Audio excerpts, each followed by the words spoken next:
नमस्कार, आप देख रहे हैं लोकायुक्त न्यूज। मैं आपके साथ अक्षिता मौर्य। आइए रुक करते हैं खबर की ओर। सपा सांसद डिंपल यादव ने कई महत्वपूर्ण मुद्दों पर दिया बड़ा बयान। समाजवादी पार्टी की सांसद डिंपल यादव द्वारा विभिन्न मुद्दों पर बड़ा बयान दिया गया है। उनके बयान का मुख्य उद्देश्य भाजपा सरकार की नीतियों और कार्यप्रणाली पर सवाल उठाना और समाजवादी पार्टी के दृष्टिकोण को जनता के सामने रखना है। कुंभ और उसकी राजनीति। डिंपल यादव ने कहा कि कुंभ कोई नया आयोजन नहीं है, यह हजारों वर्षों से चला आ रहा है। उन्होंने सरकार पर आरोप लगाया कि कुंभ जैसे धार्मिक आयोजनों का इस्तेमाल राजनीतिक प्रचार के लिए किया जा रहा है और जनता के टैक्स के पैसों का सही उपयोग नहीं हो रहा है।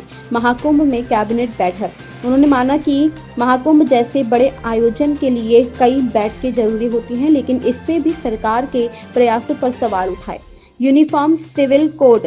डिंपल ने भाजपा पर आरोप लगाया कि उनका जनाधार घट रहा है, इसलिए वह ध्यान भटकाने के लिए ऐसे मुद्दे उठा रहे हैं।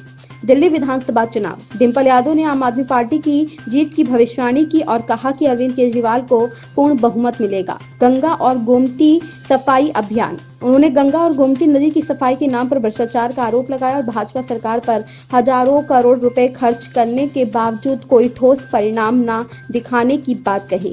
अखिलेश यादव की डुबकी पर सवाल। डिंपल यादव ने कहा कि हर किसी को किसी भी धार्मिक स्थल पर जाने का अधिकार है और इस पर सवाल उठना अनुचित है। मीडिया पर टिप्पणी। उन्होंने मीडिया से स्वतंत्रता का सम्मान करने की अपील की और बार बार व्यक्तिगत सवाल करने पर आपत्ति जताई। मिल्कीपुर उपचुनाव। उन्होंने समाजवादी पार्टी के कार्यकर्ताओं की मेहनत की तारीफ की और भरोसा जताया कि पार्टी को आशाजनक परिणाम मिलेंगे। यह बयान भाजपा पर सवाल उठने के साथ साथ समाजवादी पार्टी की मजबूती और आगामी चुनावों की रणनीति को उजागर करता है। जानकारी मिली है कि टोटल जो फोर्स है वो डिप्लॉयड किया जा रहा है गुजरात का। क्या आपको उम्मीद है कि चुनाव निष्पक्ष होगा?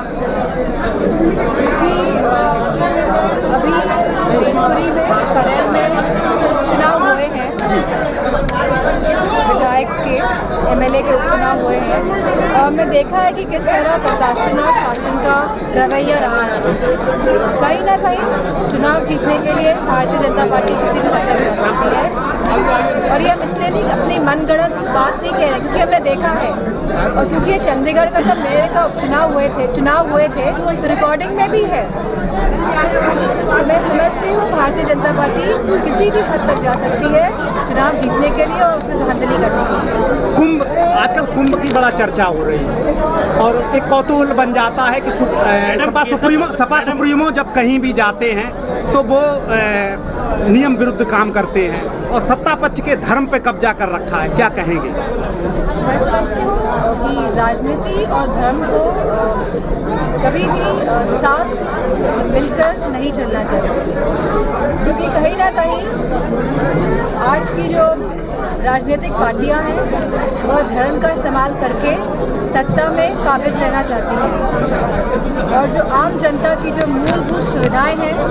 कहीं ना कहीं सरकार उनको पूरा नहीं कर पा रही है और इसीलिए वो इस तरह के धर्म का प्रयोग करके और लोगों की भावनाओं के साथ खिलवाड़ करके सत्ता में बने रहना चाहते हैं। मैडम, केशव प्रसाद मौर्य ने एक बयान दिया है कि अखिलेश यादव की देर आए दुरुस्त आए। हरिद्वार में गंगा स्नान और महाकुंभ के बाद अब आस्था को ठेस नहीं पड़ रही है, क्या कहेंगे?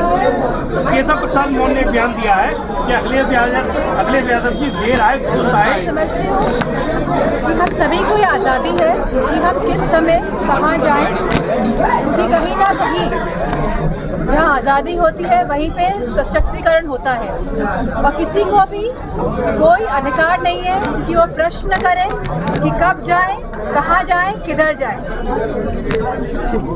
अखिलेश यादव जी ने कहा है कुंभ और प्रयागराज वो नहीं है कि जहाँ पर राजनीतिक कार्यक्रम करना चाहिए। इस पर क्या कहेंगे आप?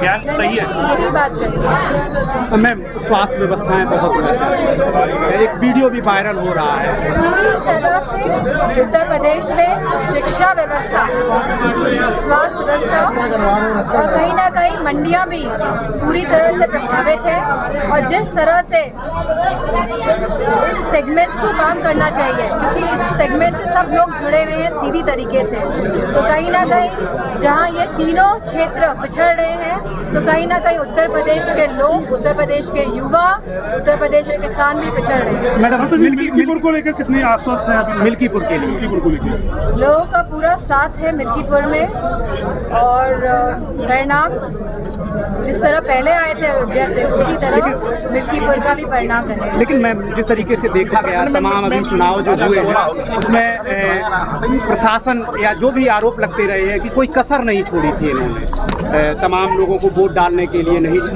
डालने नहीं दिया जा रहा था, मतलब आक्रामक रवैया था, किसी तरीके से हमें ये सीट हथियानी है। तो क्या आपको उम्मीद लग रही है कि मिल्कीपुर में ये चुनाव निष्पक्ष हो पाएगा कि नहीं? नहीं, निष्पक्ष तो सरकार के लोग अब नहीं चाहते हैं कि कोई भी चुनाव निष्पक्ष हो, पहली बात। और मुझे पूरा भरोसा है मिल्कीपुर के लोगों पर कि जिस तरह उन्होंने पहले वोट किया था वो इस बार भी वोट करेंगे, क्योंकि अगर सबसे ज़्यादा प्रताड़ित कहीं के लोग हुए हैं तो अयोध्या के हुए हैं, मिल्कीपुर के हुए हैं, और लोग तैयार हैं भारतीय जनता पार्टी को उत्तर प्रदेश से हटाने के लिए। शुक्रिया मैम। इस खबर में बस इतना ही। बने रहिए लोकायुक्त न्यूज के साथ।